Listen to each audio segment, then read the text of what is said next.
It is Terrific Tuesday. Well, let's hope it's Terrific Tuesday. It's Tuesday, that's for sure. We've just got to add the terrific bit.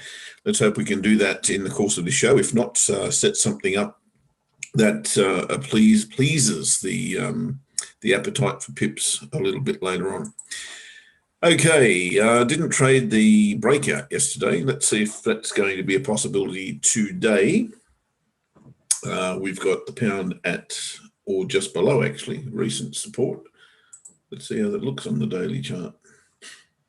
The almighty dollar seems to be still strengthening. Let's have a quick look at that chart. Oh yeah, it's off and running, isn't it? Where are we going to with this dollar? 91.70-ish is the next level of resistance. So yeah, could have a bit of gas left in it, and then everyone's singing its praises at the moment. Yeah, I'm not such a big fan. I'll be waiting for a false break, I think. Although I'm, I've got an order on dollar CAD at the moment that I'll share with those of you who aren't in the Telegram group and won't know that. We have got to go to the pound, have we not? Yes. Right. So looks bearish. Looks really bearish, and below all the pivots now. Retest here, maybe. Yeah, maybe. We'll see. All right, levels for today. We're trading the optimized version again, and we've got 1, 2, 3, 4, 5 bars. Again, very tight range coming into London session. So that'll be the high at the moment. So we will put our entry for the long above that, 138.943, which will round up to 138.95. And we'll add 3 pips to that, so it becomes 138.98. Terrible place to get in, isn't it? But there you go. That'll be the entry for the long, 138.98. I think the stop loss is pretty clear at the moment too, so we might even put that in. Of course, anything can happen in the last 3 minutes, and this may change, so I won't be putting these in the market just yet. So the stop loss will be 2 pips below the low of the 5 bar range, which is 140. That can't be right.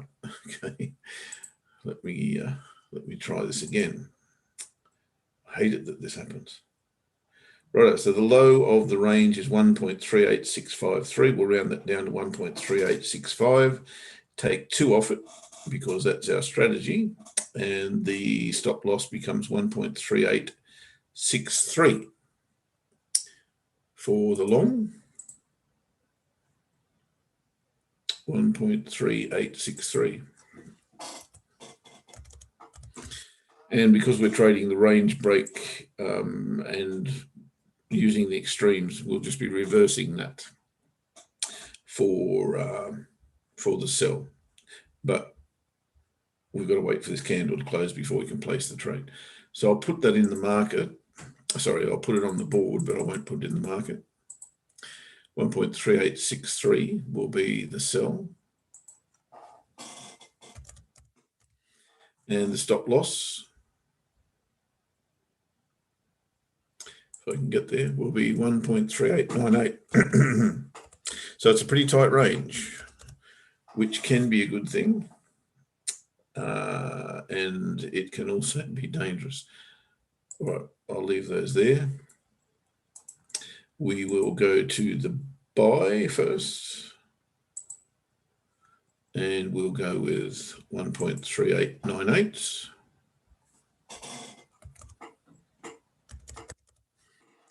And the stop loss, 1.3863.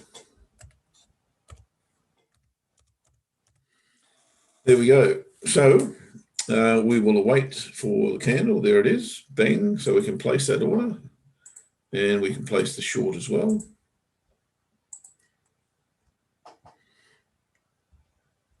It is a sell, stop. And the level is 1.3863.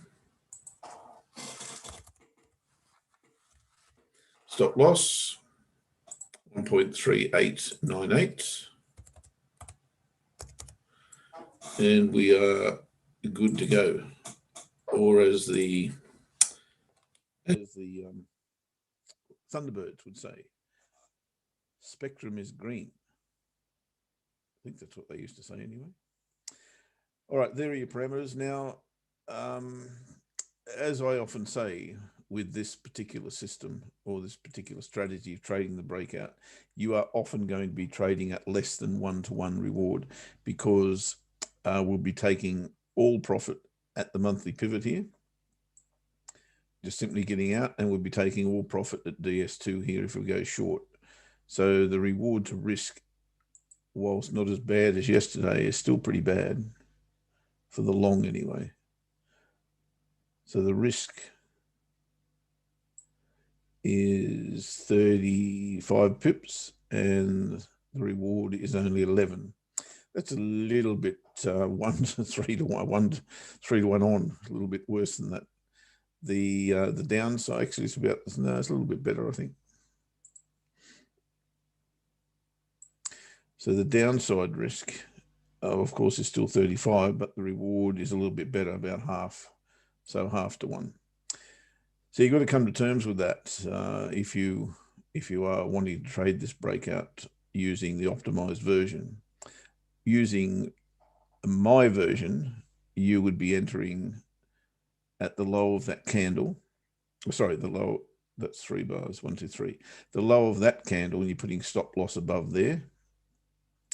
And for the long, you'd be putting your entry above that bar, not 3 pips, but above it. And your stop loss would be below it, pretty much exactly where price is at the moment. So the reward, the potential reward, the way I do it, surprisingly, really, given that I'm a conservative trader, is potentially much greater. Because if this goes into trend or reversal and finishes up here, and we can actually trail it on a 1-hour chart, then I think that's worth considering. You know what I think? What I think is the results are going to come out that, in fact, I'm just going to ignore the results for now. But if the results were close together, I'd be surprised over time. I think what is not a bad idea is, if you do want to trade this system or make your own on another breakout somewhere else, maybe combine the two. Maybe you take the optimized trade and do exactly as it says, get out at the first resistance level. And you then, on the second part of the trade, you look to take, exactly as I do, trail on 2 bars once you've got past that 2 to 1 mark. So yeah, I think that's worthy of consideration. We shall see. All right, not doing anything at the moment, so we will move on and we'll talk about, is Yuri in the room? I don't know. I can't see who's in the room just yet. Let me correct that. G'day, Lewis. G'day, Paul P. What happened to the pound? Did it just get pounded? I can't see anything, mate. What happened? What are you seeing? I'm not seeing anything. I'm seeing a very tight range, actually. Have I got a chart that's dead? Tell me more, Paul P. Tell me more. I'd like to know. I think we're in a pretty tight range, mate, quite frankly. But the US dollar, as I pointed out earlier, is now starting to get on a tear. It's got to get through this level, of course. But once it does that, you're probably looking up here at the 93 mark, certainly into the 92s. So this could well be on a tear. A lot of people will tell you that's overdue, and probably that's true, but I'm not a fan, long term anyway. That said, those of you who weren't or aren't in the Telegram group, I will show you what I traded this morning. And I put 2 trades in the market, or 2 orders in the market. One was dollar CAD. Now that hasn't triggered yet, but it might have been a nice little entry down here somewhere, but I can't do that because you've got to trade through the pivots, and you know, any one of those can knock you over. and you've got a trade line confluence there as well. So I chose to trade it on the daily chart as a pretty much break and retest of that trend line, but also as a false break of this trade line. So broke through, cleared out all the mess down here, got back above the trade line and the weekly pivot of both last week and this week, hit the monthly pivot of last month, and came back and retested that pivot. So for me, that's an entry at the top of that bar. As I say, the bold or more or less conservative entry would have been at the bottom of that bar, but there's just no way for me to trade through the pivots like that. I don't do it. And there was a hell of a lot of resistance to get through. So once this is up here, I know it's not the best price in the world. There's no question about that, but I still think it's on an upward spiral. And as you've seen with the dollar index chart, it looks to be on its way. The other order that I placed this morning was pound Kiwi. Pound Kiwi has just triggered just now. Interesting trade this for me. I haven't really traded this way before. But as you know, I've been waiting to get onto pound Kiwi for quite some time. I actually traded the open of this bar here, which was a gap down on the weekend or on Monday morning. And I figured if they did come back to here, they were probably going to take this candle out. And that's where my first take profit is. So that's now just triggered. If you're interested in taking that or following that, there are the parameters on the board right there. My my target is up here, guys. It's a long, long way away. So, you know, there's no rush here. I just want to get safe in the market. And as soon as I'm safe in the market, I'll just let this go.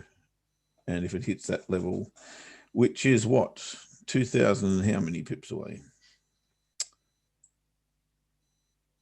2,600, and let's say 2,600 pips away. And we're risking 81. So if that works, happy days. There will be lots of opportunities to get into that subsequent to our entry, of course. So they're the new trades. Gire, if you're in the room, well done yesterday, buddy. You got that pound Swissy spot on, and we managed to get that 50 pips out of 25, I think it was, and absolutely beautiful exit, which was DR2, which was sitting right about there. So we just got out of that at DR2. That was a very nice trade. So Gire, well done for spotting that one. And isn't that what Trading Buddies is all about? Spot something, get a little bit of help from your mates, and away we go. What do you think, Ash? Oh, mate. I opened up. Put your mic down, buddy. Oh, sorry, mate. Sorry. Yeah, I opened up the charts this morning and looking for some ideas for the day, and I'm a bit devoid of them. I had a look at the RBA statement from, I guess it would be this morning, my time. Maybe it was last night, your time. I haven't even looked at the Aussie. I've only just sat down. I haven't had the chance. Yeah, I mean it's all quite positive. The interesting metric that I think quite a few of these central banks are now talking about is the employment numbers. You know, because the employment numbers still suggest that there's quite a lot of slack there, and that's probably still a little bit concerning. But maybe it's something that comes back a bit later. But the Aussie, you know, certainly the rhetoric was positive. And maybe the difficulty is now that they are all now kind of playing catch up. I mean, we've got the we got the vaccine rollout over here, and I think it's picking up pace in quite a few other parts of the world as well. So that they're all kind of playing catch up, and the other currencies are that they should strengthen off the back of it. I'm not sure whether I think with the Aussie you kind of looking at it not for it to weaken, but for it to be maybe have less growth than some of the others now. You know, while the others kind of come back on board. The dollar does look good. I mean, those ISM numbers yesterday again were good. You know, and now too.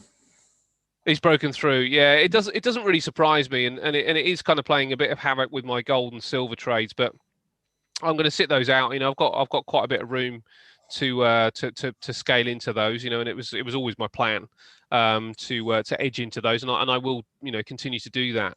but the US dollar is just it's just on very solid footing. When it comes down to the price action, it seemed to be sort of like looking to base out down at the 89, 90 level. Yeah, it didn't get to 89. I was tipping 89, didn't get there. Gee, it really bugs me. It just does not react to those beautiful technical levels. It motors towards them and then it pulls off.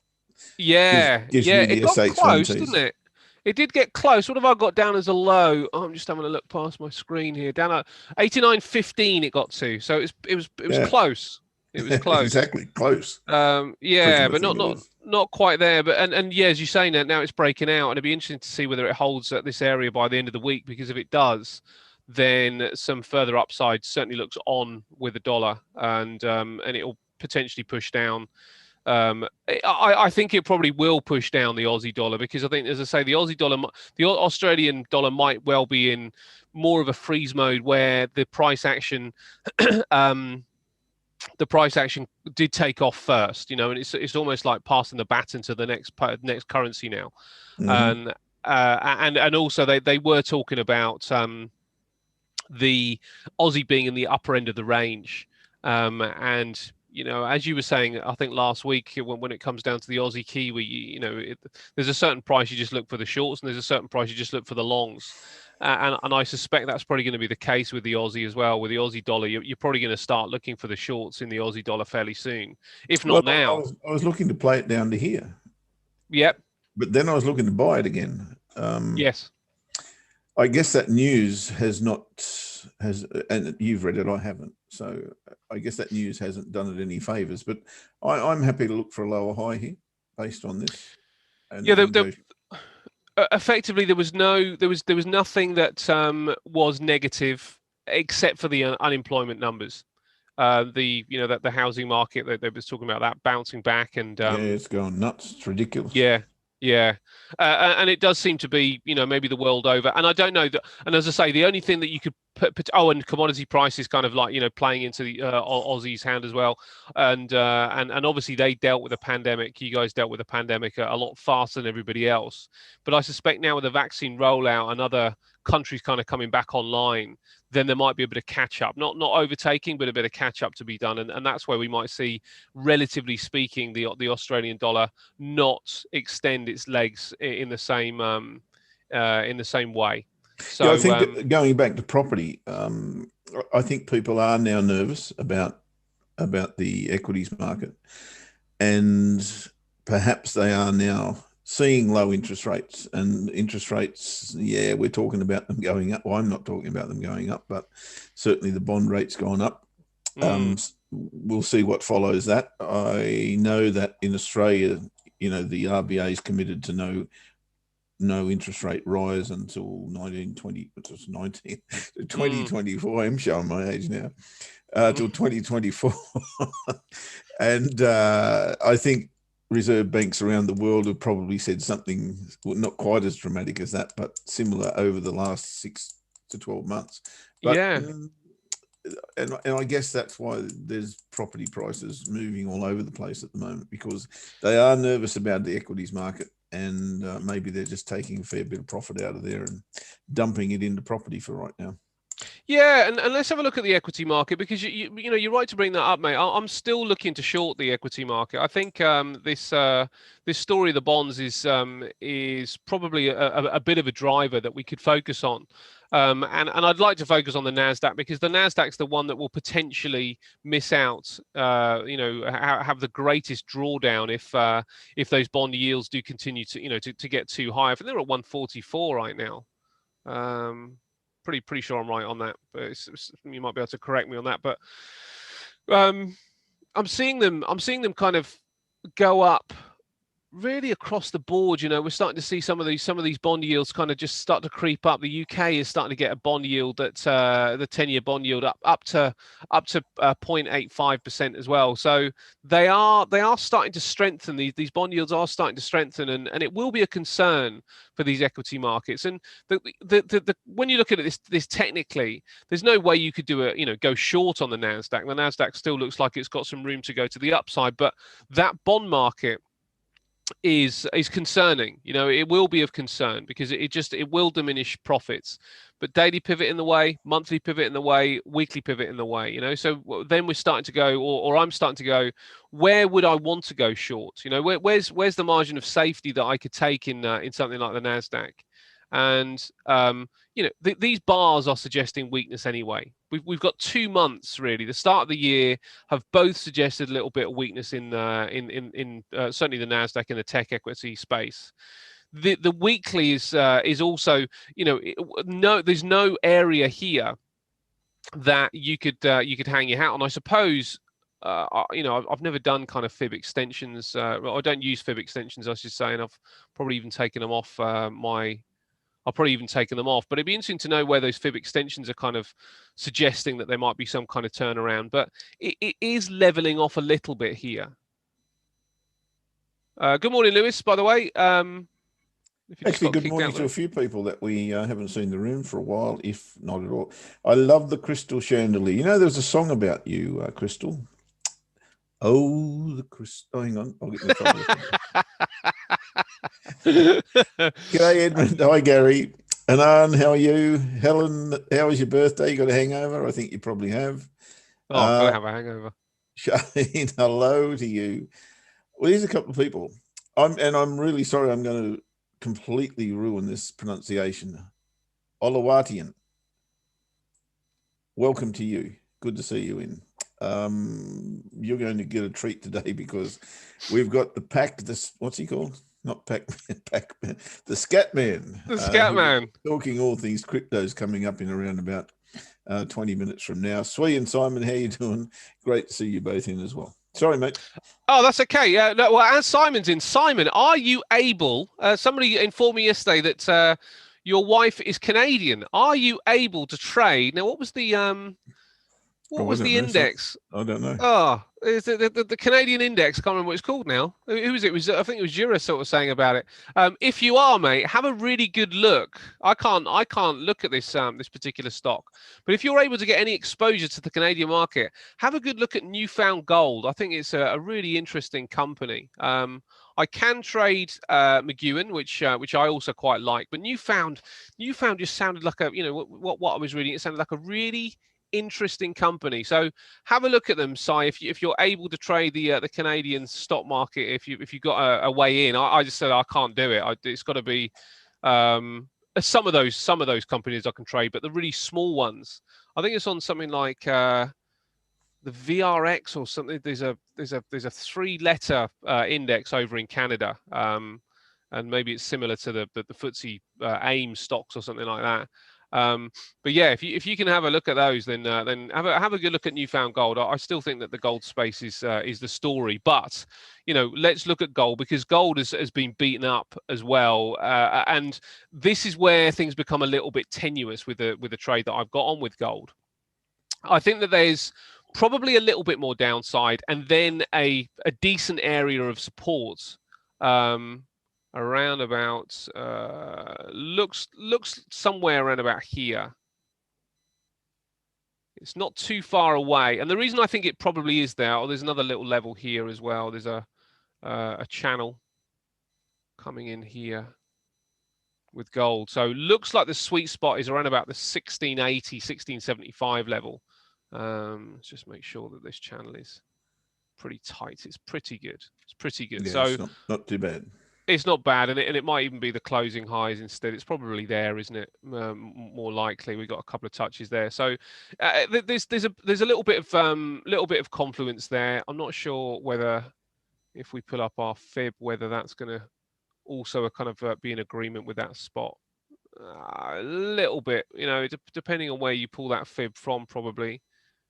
Yeah, looks like if you pull it from where the first lower high was, then first higher low, sorry, was, then you get a 50% retracement of this particular move, which I think you could probably class as the move, but it might be a shade lower. But it looks like there's an area around about the 1680 level. So I'm going to continue to buy as it goes down there. Silver, but you know, one of the reasons that I quite like that is that silver looks relatively similar when we come down to some of the areas that silver might start to find some support at. percentage terms wise. Actually, silver looks like it's pretty much on top of that area now already. It looks lofty though, you know, when you look at this on a actually that might be better. That might be better. Let's see if we can tighten this up. It was Charlie Bright, the legend Charlie Bright, who died in just around Christmas time. What? Who did the song Crystal? Crystal Chandelier. Oh, okay. I know there's another girl that did a song about swinging on a chandelier. I can't remember her name now. You probably wrote it, did you? There you go. It's somewhere around here, and it looks like a little bit of confluence there. It's on a weekly and a daily. So there you go. Sorry. See, of course it is. Of course it is. Yes. You asked Gordon about your gold research mining comparison, but he said he wasn't researching mining. Didn't know. He mentioned some gold ETFs to watch. Okay, Helen. Yeah, I mean, I'm not a fan of ETFs, but gold ETFs. But you know, if that is where your research leads you, and that's where you feel comfortable, then you know I would go further into those things. It's one of those, isn't it, that you've got to trade what you're comfortable with, and you've got to trade what you believe in. And if Newfound, and the thing is with Newfound, you've got to be quite cute on how you put the money, how you spread the money, and you'd certainly want to protect it in a broad way if you are going to trade something like that. When Shukri comes in, we can talk to him about Pax Gold, because that's the one that I'd really like to get involved with if I could. But I'm having such troubles, mate. I'm trying to open up a BlockFi account, and they keep refusing my ID. Saying Ooh. That it says your ID isn't verified. Follow the instructions to make sure that you upload it properly, and then in the instructions it says is that scan your passport or something? Yes. Yeah. Yeah, I've experienced that too. Oh, I've messaged them and they just won't get back to me. So I'm struggling with those guys, but maybe it won't matter at this stage. It's probably doing me a favor, to be quite honest, because I would have probably bought some Pax Gold already, and with the gold price continuing to slump, then I might be able to get a better price. So I'm not too concerned at this stage. But things look quite quiet anyway, mate. That was really sort of some of the takeaway. We're seeing a continued slump in gold. We're seeing a slump in silver. We are seeing dollar strength come into play. Look at that silver. That's that prick of a thing that I traded last. Yeah, I know. And look at it go now. Yeah, you would have been right. That green bar. That's right. The green bar. This one. Yeah. You would have been right on that, mate. And you would already be well and truly on your way. Yeah. If your stop loss wasn't hit. If your stop wasn't hit, yeah. I mean, I had the same problem with the pound. Look at the pound. You know, still like this pound yen for a short, but I'm kind of tired of trying to get hold of it now.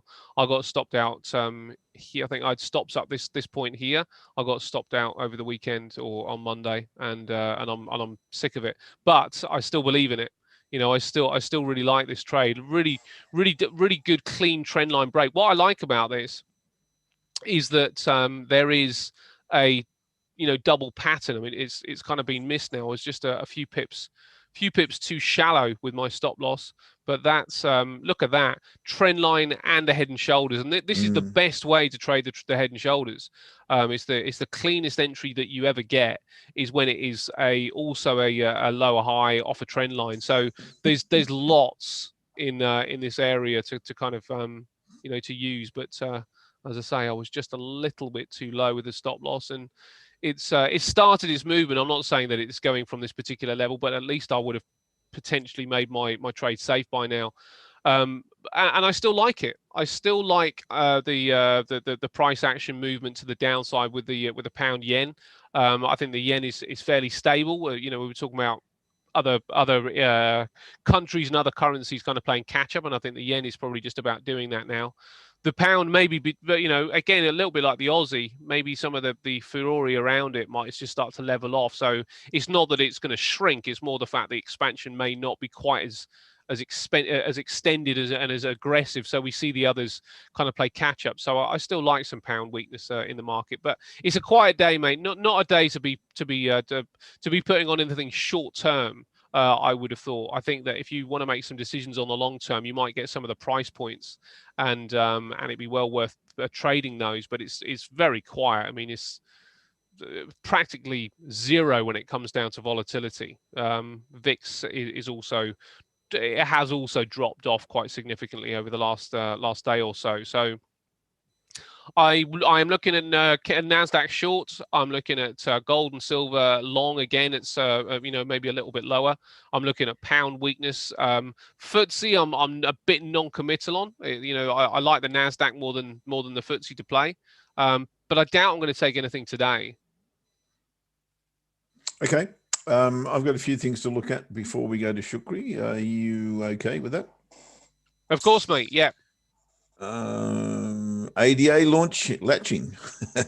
ADA. Is that how do you pronounce it? Is that an acronym for ADA? Is it the same thing? High yields, the ADA launching. Yes. Let's talk about that, Cardano. So have we started to buy Cardano, Shukri? Is that the plan? Or is it a bit early? Yeah, it's a bit early. Let's get. So he's going to talk about that. Okay, let's get to you, Jeff. Right. Happy days. Okay, not a lot's changed since yesterday for me, but okay, all good. Yeah, look, we were very, very interested in trading Swiss yen. We were interested in trading it short off the top of the range. Now, those of you who don't know how I like to trade, it's all about ranges for me. I'm a range trader, really. And that was what we were looking at. And we got this beautiful bar on Friday. Why didn't we trade that yesterday? There had to be a reason. Pivots. Okay, got it. And we were hoping for, and of course, that was looking very much like it might be a false break. Let's get rid of that trade line now. And we've missed the boat here because we wanted to trade this down to the bottom.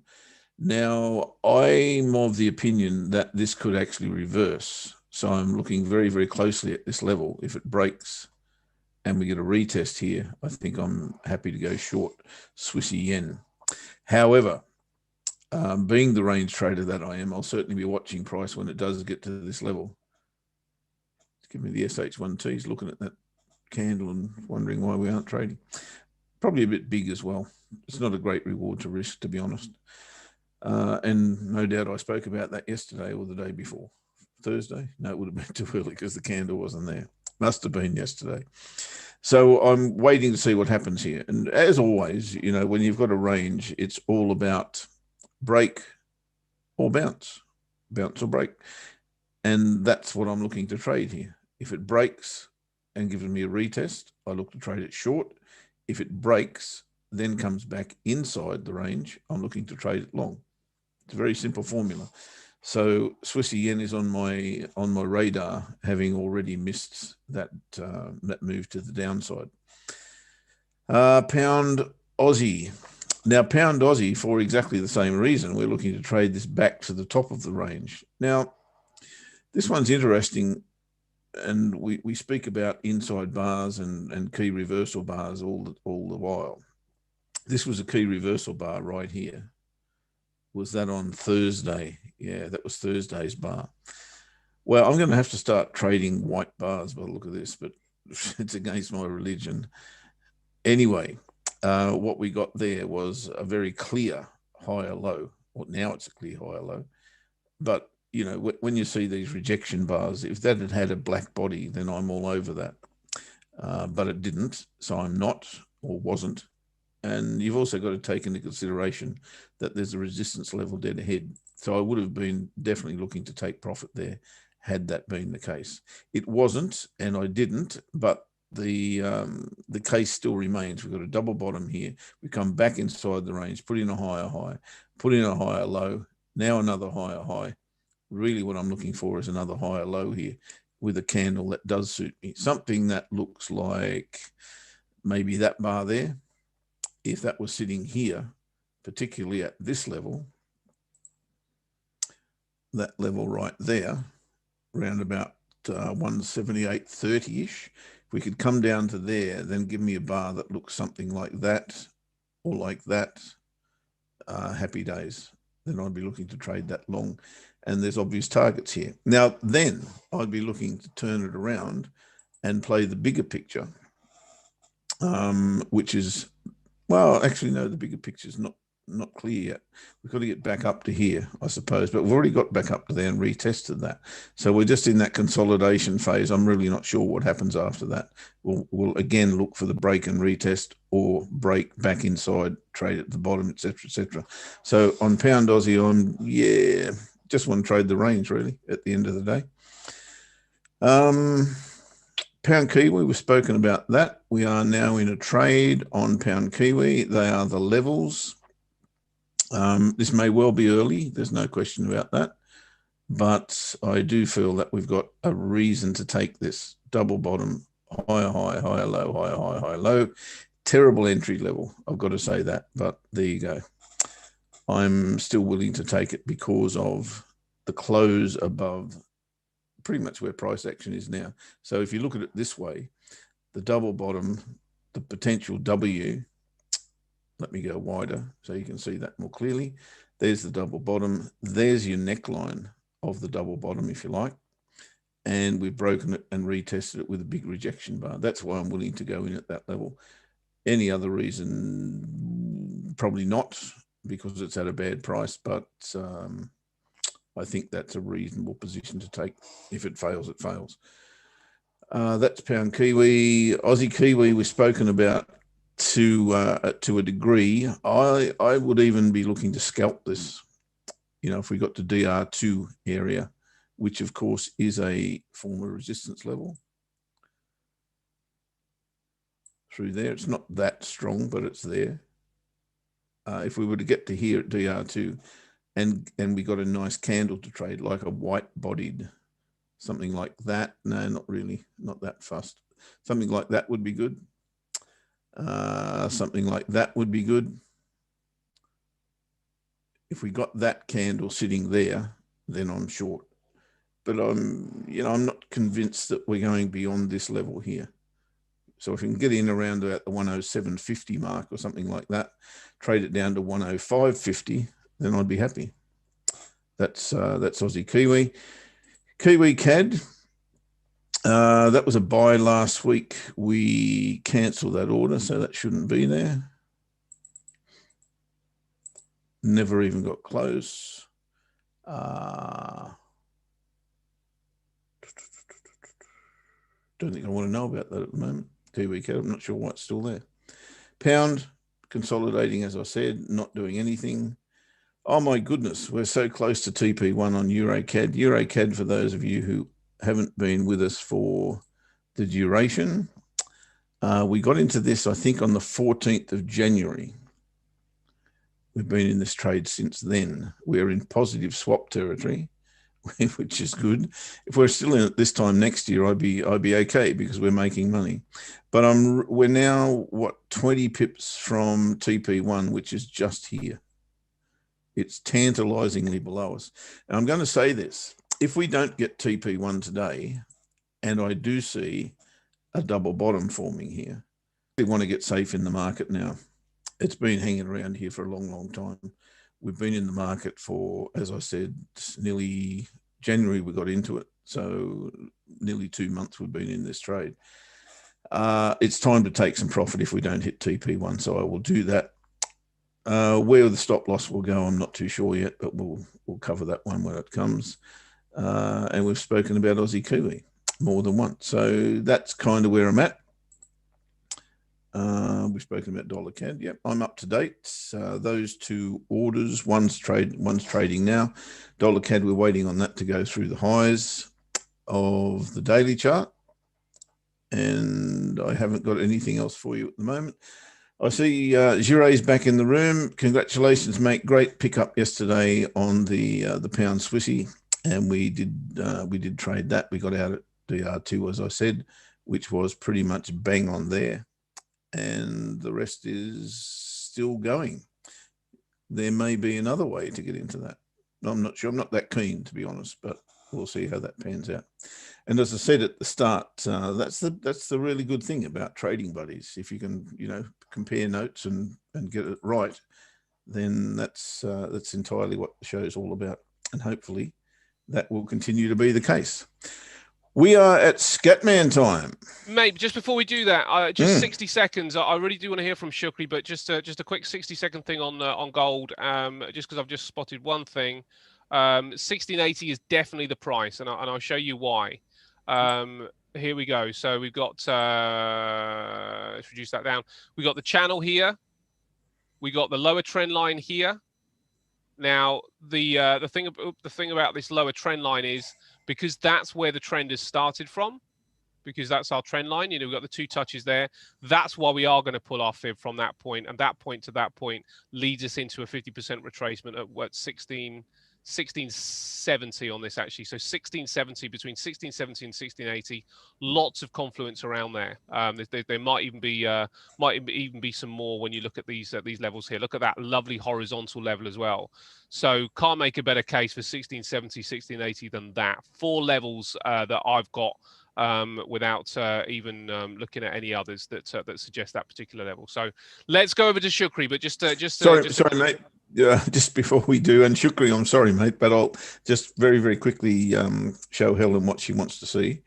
And it's all about charting, nothing else. Don't just keep your minds clean there, guys. It's all good. There you go, Helen. There you go, Helen. You've got 10 seconds. Simon, I just saw Simon's post about the only thing that his wife did out is trading. I was chuckling about that. Yeah, it's newfound gold, buddy. Newfound gold. So if you might be able to use her Canadian citizenship for some sort of leverage to trade newfound gold. I don't know, or certainly research it anyway. All right, let's say good day to the Scatman. Hello, yes. Buddy. Hey, guys, it's another great day. But before we go on, this is for Helen and all you Malaysians, okay? So that you guys don't say I'm a bad man. Guys, I am trying to make you guys buy property from me in the future, okay? So maybe we should go to Barbados where Simon's going to be at, right? Okay, guys, to all the Malaysian guys, this is coming, guys. IRBCO, government should consider introducing capital gains tax. Who reported me to income tax? Oh, wait a minute. I got caught. Sorry. It's not your fault. This is not your fault. Some people got caught, and that's why they probably had this. Okay, so again, he wants to introduce capital gains tax. So look at this. These assets will be left. And look at this, guys. Added that capital gains tax is important when it comes to taxation on cryptocurrency. Okay, who spilled the beans? Must have been.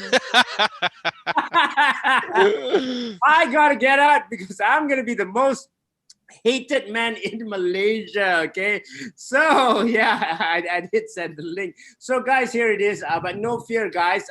As our Prime Minister said, there's gonna be a general election this year, right? So nothing's gonna happen this year. Next year, I can bet you that 99% we are going to have a capital gains tax. And that's it. We don't have enough money. And I don't understand this guy. He says we want to be in line with Singapore, but Singapore doesn't do that. Because, okay, I know. They want to bring down the corporate tax rate, okay? So they're going to tax us rich cryptocurrency people. And why not, okay? Why not? Look at the Cardano boys. Hey, Cardano boys already have a new all-time high. Already. Yeah, this is good. So it's following Ethereum and also Bitcoin into a new all-time high, right? So this is good. And I think yesterday was the first day where you could mint new tokens on Cardano, making it like Ethereum and making it like Polkadot. I mean, that's like, hey, that's great. So you guys are going to have to learn to use the native Cardano token. No, the native Cardano wallet, Eurois or whatever it is. I think this is another space that's going to be big, just as big as Polkadot. Again, I don't think they're competitors, okay? Cardano is currently going into countries because it's cheaper. Ethereum is totally silly. I think Ethereum was brought down because the price had become so silly, just unacceptable. The gas was down, but thanks to you guys, hey, look at that. It's gone down. It's gone down. Surprising. After our class. It went down. Shukri, is it will this negatively affect Ethereum with another challenger? Yes, it will. You know why? Because already during the weekend, there was a lot of announcements that going forward, a lot of projects were not going to use Ethereum. They're going to use something else because it's just way too expensive. And look what happened after that. Not only Ethereum went down, the gas prices went down. So they're going to be using, because it's just not practical. You cannot even do things in Ethereum. For example, I mean, my students are here. I had this thing called Mantra DAO. I went in at $1,385. Cool, right? And now it's worth like $3,600. That's pretty cool. But you know what? I put it in like a deposit, right? Just imagine you put $1,385 in a deposit, in a bank deposit, right? It's like a bank, So suddenly you find out, hey, that's cool, man. Your deposit is now worth like $3,670. But to withdraw that, you got to pay like $2,500. You say, what country? Yeah. Hello? Yeah. That's crazy. Just the fees to withdraw. But today, guys, I just withdrew it, and this has been going down every day. I only paid like $30. No, ETH is not good as gone. It's still going to be there, but there are going to be a lot of competitors, and they have to bring down this gas fees, which means ETH 2.0. But we're not going to see ETH 2.0 until next year. Or there's something called EIP 1559. We don't know, but at least now, I think they've heard the community. People are just fed up. People are just totally fed up. There can be no innovation with this high gas fees, right? Which is why we gave you guys like a discount, right? We wanted to charge like 2,500. We said that's silly because you guys might have to waste like 1,000 US just learning. Not true now, not true now. But you understand. So is it time to get into Cardano now, Shukri?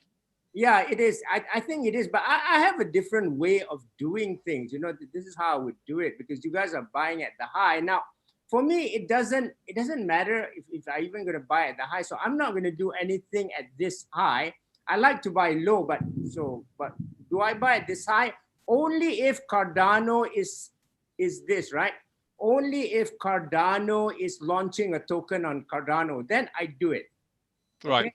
Like this IPO on a Cardano. If not, I wouldn't do anything. I just wait it to dump and then I buy at a lower price. So unless there is a new token on Cardano, and this is where Jeff's friend is really up to the test now. It's like the moment of truth. Where is the new project on Cardano? Well, there are existing ones. We're not interested in that. We missed the boat, guys. We missed the boat. Like, hey, the boat has left. We want the new ones to come in. So fair. So Charles has been talking about countries like Africa. Okay. Now, what is the project that you're going to target for Africa? We want to know.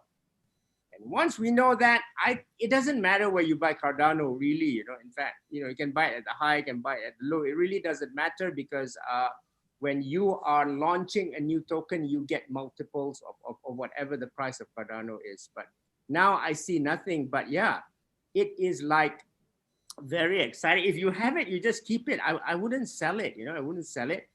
At this high, I wouldn't buy it, but if there's a new project, I just go into it. Yeah, I would. I see. So you're still waiting really with Cardano? Yeah, I still have it. I have it since 25. My students got in at 18. See, no one tells me when they got in at 18. Like, okay. Oh, I see. So you own it right now, and you just waiting to use. I'm not doing anything now. Like I have this, and there's another token, right? You guys call NEM, right? NEM is going to have this airdrop. So I bought it at 18 and now 71. I'm not doing anything. I'm just leaving it there now. I don't even bother, because again, like NEM, I'm waiting for something, right? The airdrop. So I'm not going to even sell it. I might want to go extra into it. Now for Cardano, something is going to happen. No, not something is going to happen. That's bad. Something is supposed to happen because Charles has been talking too much. He's been raising our hopes. Yeah. So what you're waiting for really with Cardano is for them to launch a new coin. Yes. And if that doesn't happen, you're not really interested in trading the other coins that are migrating over. No. Just keep Cardano. See, Cardano is this. They already have people who have announced to to migrate to Cardano. You can look at this on CoinGecko. Okay, it's things like Bondly. This is the NFT. So Yeah. of course, being an NFT, guys, it's already gone 7-8 times or something like that. And then there are things like AGI. This is another good one, actually. AGI is something like artificial intelligence. So that's cool. There's another thing called Celsius. Celsius is something that I had, which I will put into my hall of shame because it went 100 times and I sold it at only like 32 times. So this is another good one. This is a lender. Yeah, this is a hall of shame, Jeff. I just shake my head, man. Yeah, so there's another one, yeah, but these are the main ones so these are good. These are very high quality, okay? I mean, when you talk about buying NFTs, Bondly is one of the upcoming places where you can buy all that, other than OpenSea and all this, yeah. This is hot. And this space is going to be super hot because look at what's happening here, my flow. So now the Malaysians are millionaires for keeps. Those who bought with me at 4,000 ringgit, now it's worth like 280,000 ringgit. And they're like, they're like millionaires, man. They're like 1.15 million ringgit or something. I don't think it comes back down. I'll tell you guys why tomorrow. So yeah, anything on the NFT label is hot. That is where the hype is. So Cardano is not that hype yet. And they will really have to deliver that. We hope they do. We pray for them. We pray for them. Yeah, serious. Yeah, Helen said, yeah, you got to buy Trezor and Ledger. Now, here's the deal, guys. Here's the deal. Let me tell you a story about Simon. I'm going to tell you a story about Simon now. Trezor and Ledger actually is this. You only buy it if you have like 5K to 10K US. 5K to 10K US. I'll talk about Ledger tomorrow. 5K to 10K US of crypto, okay? But here's what I see now. Before this, before they even started, I think Simon and Josiah bought this. So when you buy this, it's a statement of intent that you're going to be rich. And then you start doing anything related to income tax, and then you start telling Simon, hey, dude, how's Barbados? How's British Virgin Islands? I don't know. Yeah, but I know Seychelles. Hey, guys, whatever it is, we can go to Seychelles before the end of the year. No tax on trading and capital gains, okay? I like Seychelles. I don't even know where it is, but I saw it. North Madagascar, which is cool. It's north of Madagascar, okay? Yeah, man. Is that where the next crypto symposium is? I don't know. Yeah, they probably have it. I mean, Malta used to be an island. They have a lot of sessions on a lot of meetings in Malta. I think, yeah. Shukri shouts at the Seychelles. I like that. Seychelles. Did I pronounce it right? Is it Seychelles or Seychelles? Well, I call it Seychelles. Seychelles, yeah. Seychelles is to pronounce it, but we knew what you meant, mate. We knew what you meant. I don't even know how to pronounce it. Do you remember Burr Lives, Shukri? Is that a country? he used to sing about seashells. Okay. I have to look at that. Yeah, but yeah, look at that. That's good. There's some insanity going on. So next week on our 7 o'clock, okay, Monday we're on at 8:45. Wednesday we're on at 8. We're going to talk about NFTs next week. And I can tell you that this is super hot, guys. This is what, see, NFTs are so important, right? Because you see Jeff here. Once if Jeff is famous enough to get an NFT, you're set up for life, and I'm going to show you some examples next week. People are making. Do I need to have my image done by then? Yeah. Just write a simple one. Just write a simple one. But I'll tell you. No, it's happening. I've absolutely employed someone to do it. Correct. Because it's really something that you leave for life. And now I just hey, you guys know that 64. How long do you think I've got? Sam Mendes. You guys know who's Sam Mendes, the singer, right? Yeah, I know him. Yep. Yeah. I know of him. Sorry, I don't know him. Very good looking. Girls like him, which is fine. It's fine. But he also has an NFT. Guys, there are things like Blau. Who's Blau? I thought he was 3 Bao, but he's probably Blau. There's 3 BAU. and he just sold 11 million worth of NFTs. Guys, the NFTs are worth more than their songs. It's a bit like I find the Tesla Bitcoin story really interesting because I've got a friend who's just bought Tesla, and I just thought that is the worst decision you could have possibly done. You just bought it right at the highs. But then after rethinking, I thought actually if Bitcoin goes up, then actually Tesla will probably be dragged up a bit as well, just from the fact that he owns so much of it. So it's insane.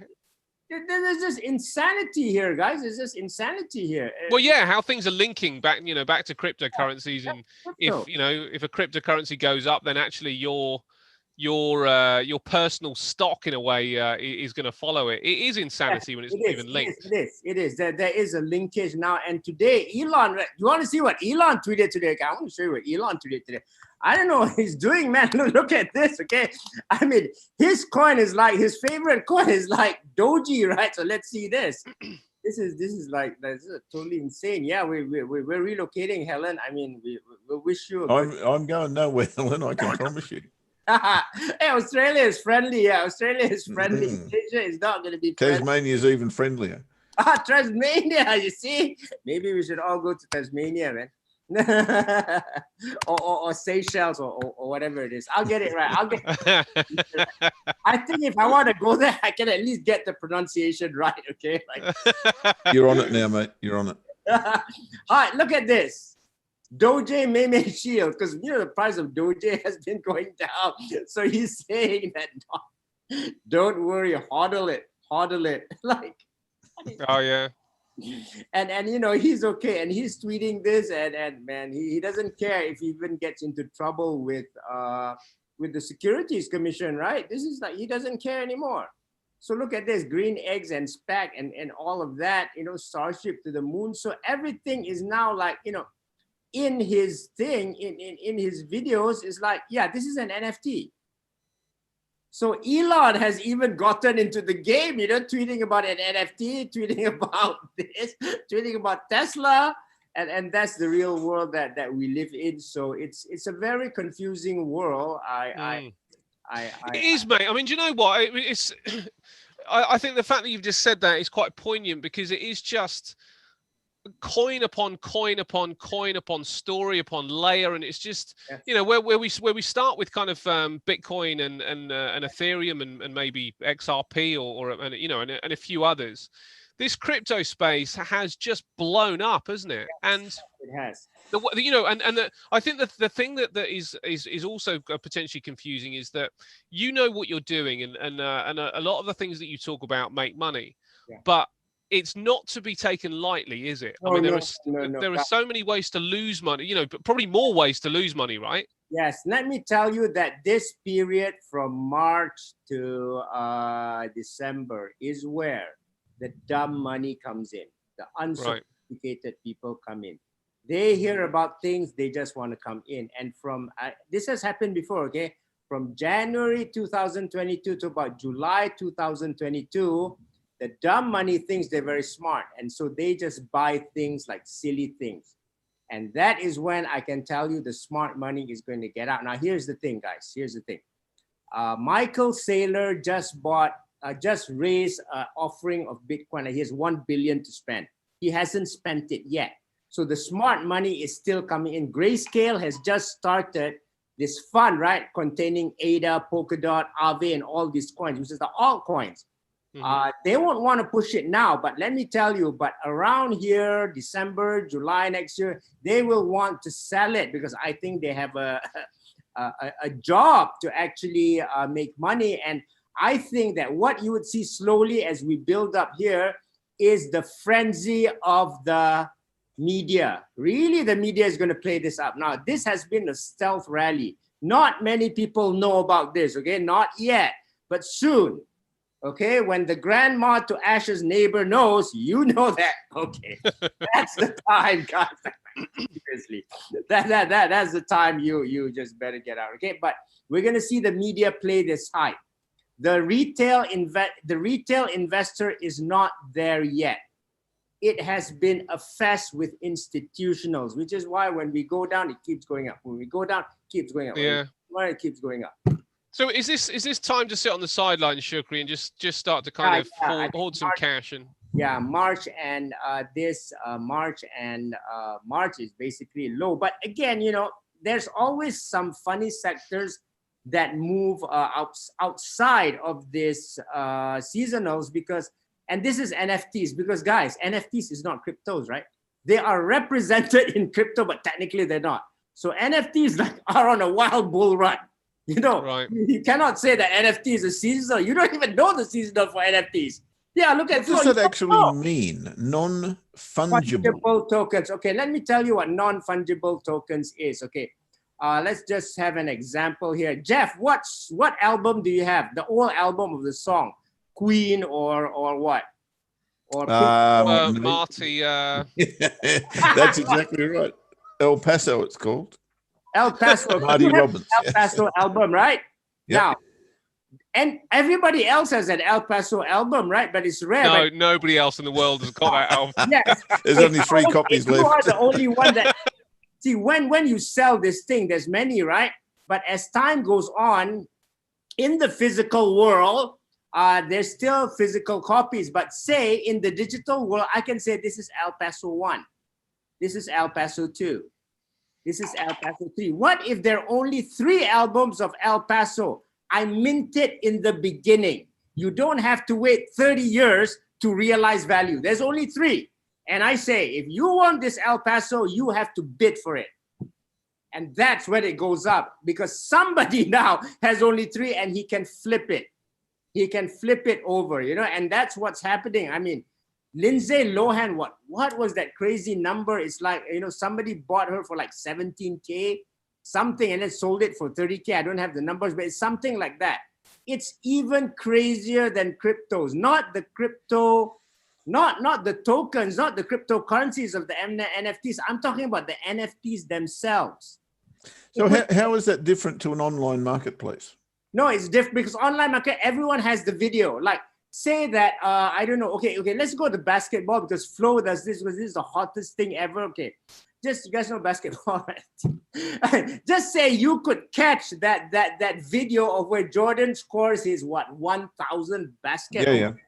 Now that's unique. Now say that you can put that somewhere, and they're doing this already, that there's only like 100 of that. Now everyone has a copy, right? But say, okay, which is NBA, which is Flo. Of course, Flo says there's only 100 of this. And if you have it, you can then put it on the blockchain and you are the owner. People are going to go buy it, which is what happened to LeBron James. But I don't know the video of LeBron James. I haven't even seen it. Because now you have ownership, which means also that the blockchain is here to stay. Because now if I have it, hey, I just downloaded it off the internet. It's nice to have that video, but it's not cool because everyone else has it. Now, what if this? Okay, now let me show you another example of a good NFT because we're talking about this. Jeff is going to do his NFT, but just give you some ideas like Bao or Blau. I don't know Bao. The name is this, okay, 3 Bao, but it's actually no. I don't even know how to say this, okay, Bao or something. Now, he is a DJ, right? He has an NFT here. Now, this NFT allows him to even create a song for someone. So if Jeff bought this, out in the West Texas town of El Paso. Yeah, I can do that. What's wrong with you, Jeff? And awesome. Not only that NFT, that's a picture of him or something, he will create a song for you. And that's your thing. Yeah, I know. Yeah. So Dominion card. Yeah. So it's not only about Jeff. Like if Jeff has an NFT, okay, this might allow Jeff to speak privately with them, teach them about the slingshot, right? There might be a private session. It's not only your picture. It's like interaction with you. It's like an experience. And that's why people pay crazy money now. Just insane. That's why people like Bao or whoever it is, Blau, it's Blau. Sorry, it's Blau. But it's spelled like this, 3 Lao. I thought it was, is this a Chinese dude? Like 3 Lao? Oh, sorry, it's not. It's Blau. So, when people want to engage with him, they buy NFTs because it's not about all these cartoons and all these pictures and all these games. It's about having an experience with this guy. Interesting. Very interesting. So, but when my head goes on my Tassie Tiger, right? Yeah. That's the one off. So that's worth millions instantly, and people want to talk to me, right? Correct. If you're famous, that's worth millions. Whoever Unbelievable. will buy it. Yeah. So I'm famous because I know the Malaysian millionaire maker, right? Yeah. That's another thing. Now, let me tell you something. These NFTs, I know you guys are going to say it's expensive, right? They usually start at 1 Ethereum, which is like 1,500. Man, that's even more expensive than the course fee. But anyway, they are then bid up to 3 ETH. Now, you guys might say, who wants to pay like this? 4,500. I can tell you many. You know who would pay? The guys who have the crypto, the guys who have flow like me. Like we suddenly have $280,000 just like that without doing anything much. Like, hey, we can buy an NFT of Jeff. Hey, I paid Jeff like 1.5 ETH. It's nothing. And there are going to be a lot of these crypto millionaires with a lot of money hanging around, like Helen one day, and she won't want to bring her money to Malaysia, and she might then buy an NFT and download the art to Malaysia, depending on the tax treatment. I think it's treated differently as art. I think Helen knows this better than me. So you see that? Hey, I'd rather buy an NFT, guys. So really, rather than people converting their cryptocurrencies back into fiat, they're just using them now to spend on on things that they want to own.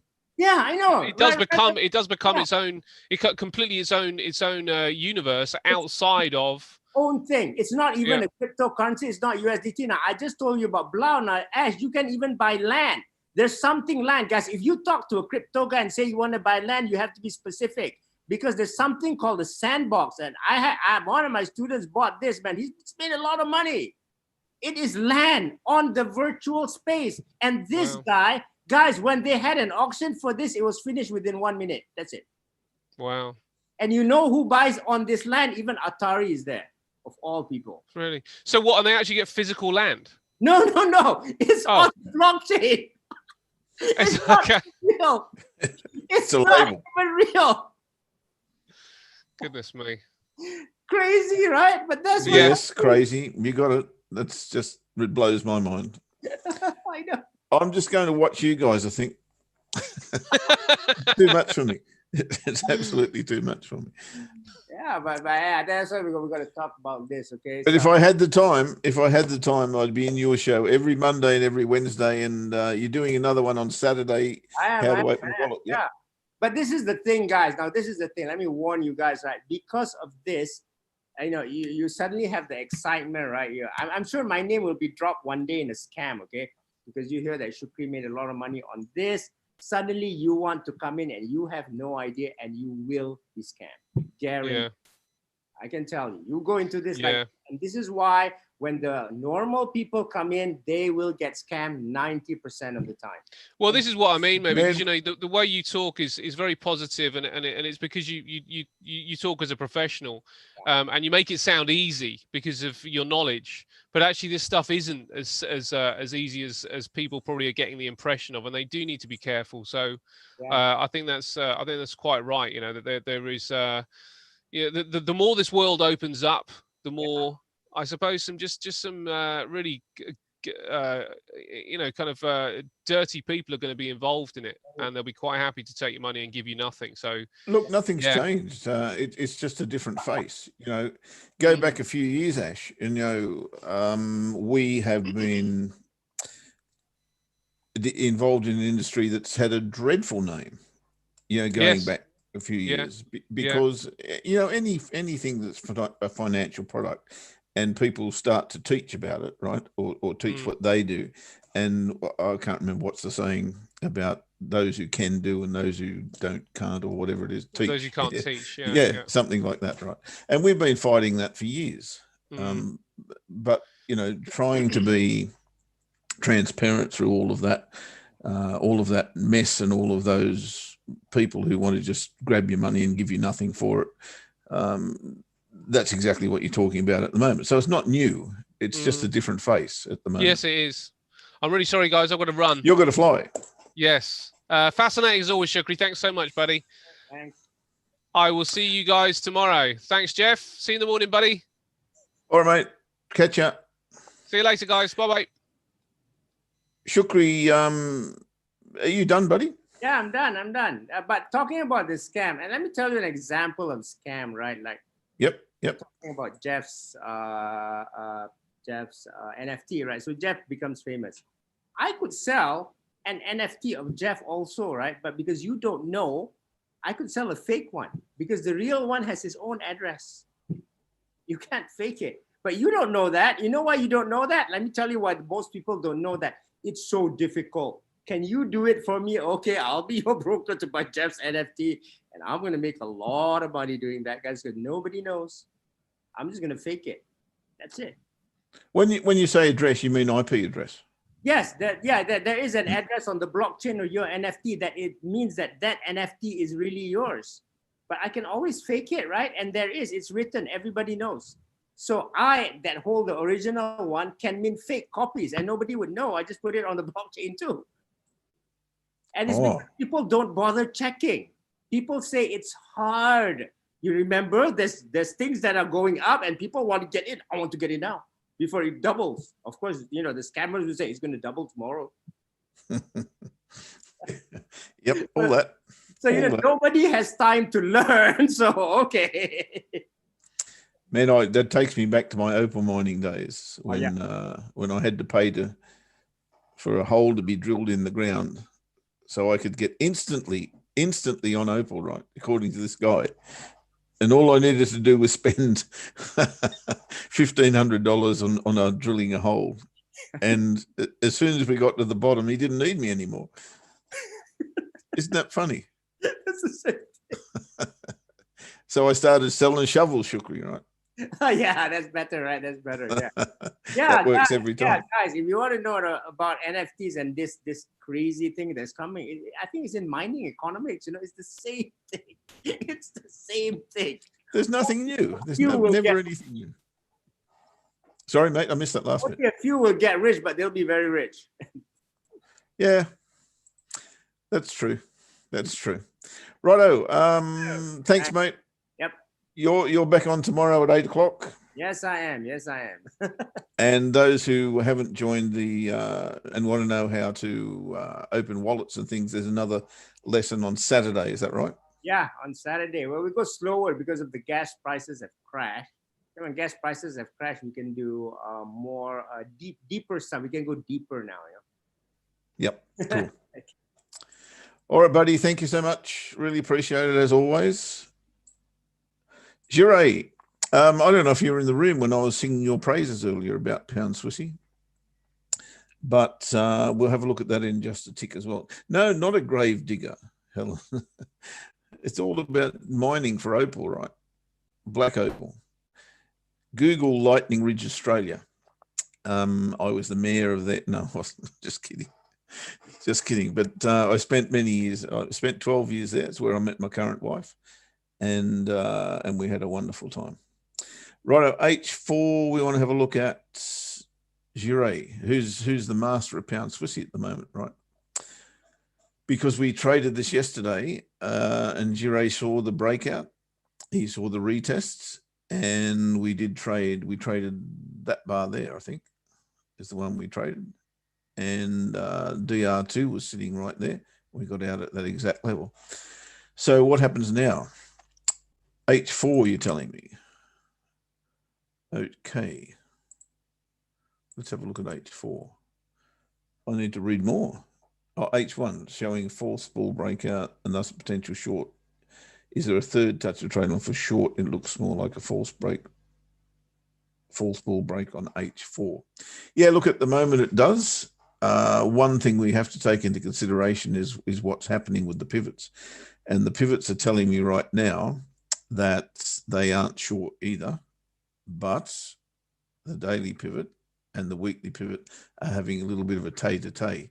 See, if you would take Friday's bar or Friday's daily drop into consideration, it took us below the weekly pivot and they swapped, right?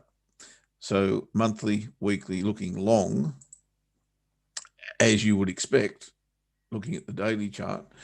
But now you've got a situation where, okay, we've dipped underneath the weekly with the daily. Now we're back above it is that a false break of the weekly pivot? These are the things that are really, really confusing at times. Lovely little double top sitting there on the 4-hour chart. Another rejection of that level there. Lower low is there. We'll call it a lower low. Lower high. I'm with you. I think I'd be looking to play this short rather than long right now. But gee, that's a good bar there, isn't it? Just in the wrong position. And here's one of my things on the 4-hour chart. One of my things is I like to have a thing called separation. And when I'm looking to trade off a trend line or a trade line, I'm looking for exactly that. So 1 test, 2 tests, 3 tests, but not with all that mess in the middle. I want to see it come back here, hit a level, then come back to this level again before I look to trade that area. So I'm with you, I think, Jure, again, because I want to see this as a false break, not as a breakout to the high side. That won't stop it, of course. But yeah, I'm on the bearish side here.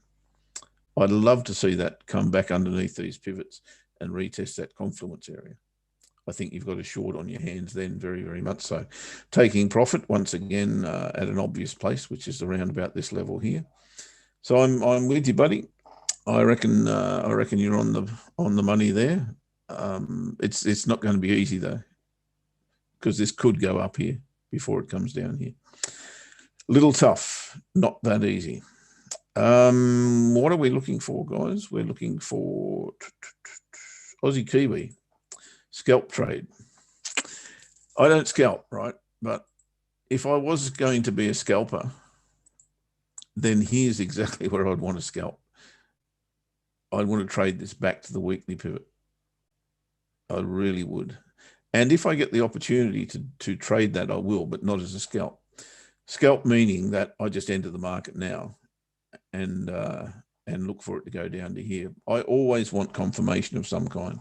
So I want to have this go, let's say, to the top of DR1, if you like, bounce off that, come to pretty much this level where we're currently at, give us a lower high, then I can go.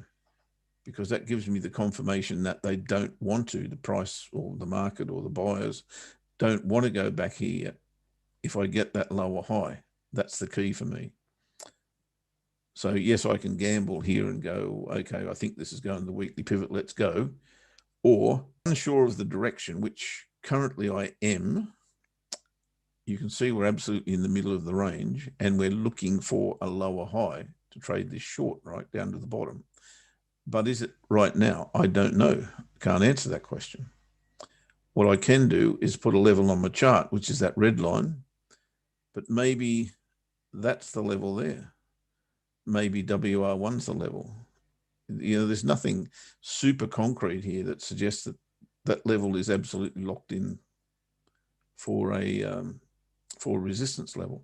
So yeah, whilst I think this is probably it, DR2, it may not be. And that's why I need to have that confirmation. Oh, here's the pound going. Out. That's a loser on the optimized version. So we got triggered long and bang, back out. That's a loser on the breakout trade. So that's not flash. So yeah, Helen, have a good one. Enjoy the paddle. EuroCAD. Okay, here's the thing with EuroCAD, guys. Those of you who've been in that trade for, what did I say, nearly 2 months or 2 months now, very close to 2 months. Here's what I'm going to do. I'm going to look at the 4-hour candles. We are, what, 160 something pips to the good at the moment. I think if we were to close above this level here, 152.65, maybe even the daily. Yeah, no, that level there. If we were to close above there, I'm going to take TP1 because this looks like it may form a double bottom. And what's the difference? 30 pips between friends. What are we? 53.95. We're 160 pips to the good at the moment. What's 30 pips? Who cares? So if we were to close above there, I'll take TP1. Of course, we're only what are we now? We're 24 pips away from that level. But today's the day, I think, because if this does produce a double bottom, we're going to have to go through all of that process of getting back down there again. I don't want to do it. So that's EuroCAD. I think I've told you everything I wanted to tell you. Swissy yen, we wanted to trade short, but now we're at the bottom of the range. We're looking for that break and retest, or break, come back inside, or simply bounce and give us a higher low. And I'm looking for that to trade long. So that can happen on any time frame. That's it, really. Dollar CAD, we haven't been triggered on that. We're waiting for that to go through that trend line, break, retest, but also it's a false break, clear false break, and a double cross on last week's weekly pivot, if you like. So yeah, I'm happy to go along that. Although I said yesterday, and I think on Thursday, no, it might have been just yesterday, I've sacked the dollar. So what am I doing trading the dollar? The setup's so good. That's why I'm trading. Righto, we've got to go and fly, guys. Thank you for your company once again. As always, we look forward to it again tomorrow, when we will do exactly the same thing without Shukri, which is a shame. And we'll catch you then. Have a great day.